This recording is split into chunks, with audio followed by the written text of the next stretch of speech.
Pemerintah Provinsi Sulawesi Barat resmi mengumumkan pengadaan seleksi pegawai pemerintah dengan perjanjian kerja untuk tahun 2024.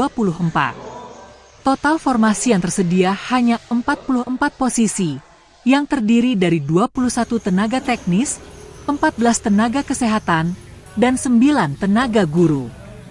Jumlah ini terbilang sangat sedikit jika dibandingkan dengan daerah lain di Sulawesi Barat.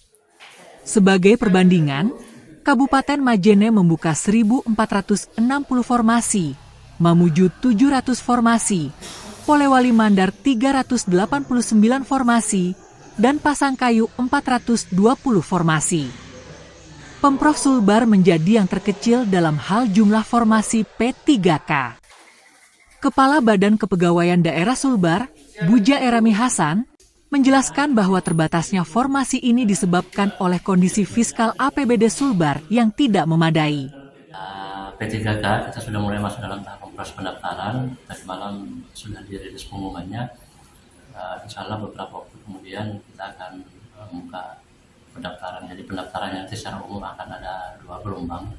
Gelombang pertama itu berdasarkan prioritas sesuai dengan Kemenpan RB yang memprioritaskan pada X kategori 2, XCAK 2, kemudian tenaga-tenaga donasi yang terdata pada pengkalan data SDKN.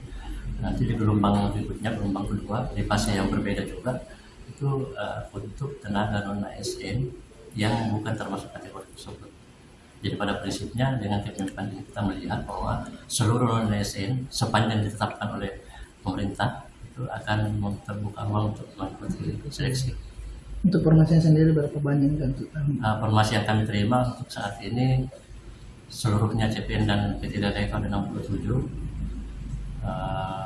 CPN 23 dan ASN P3K itu 44. Namun demikian, jadi kalau kita lihat formasi ini sepertinya kecil dibanding dengan beberapa daerah-daerah yang lain.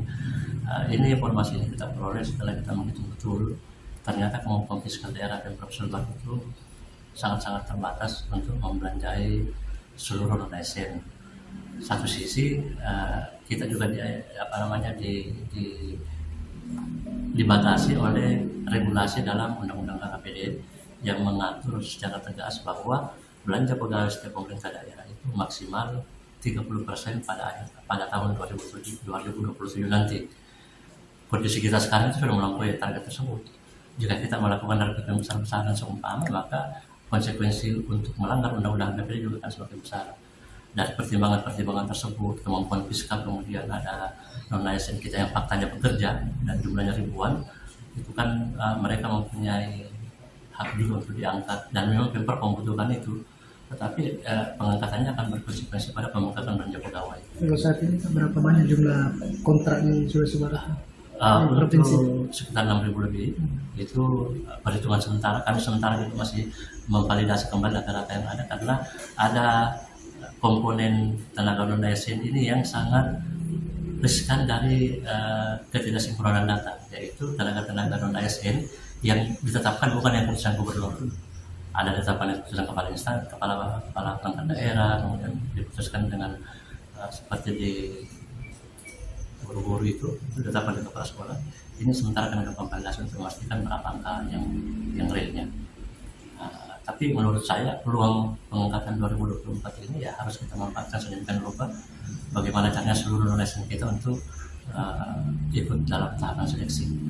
Download Tribun X sekarang, menghadirkan lokal menjadi Indonesia.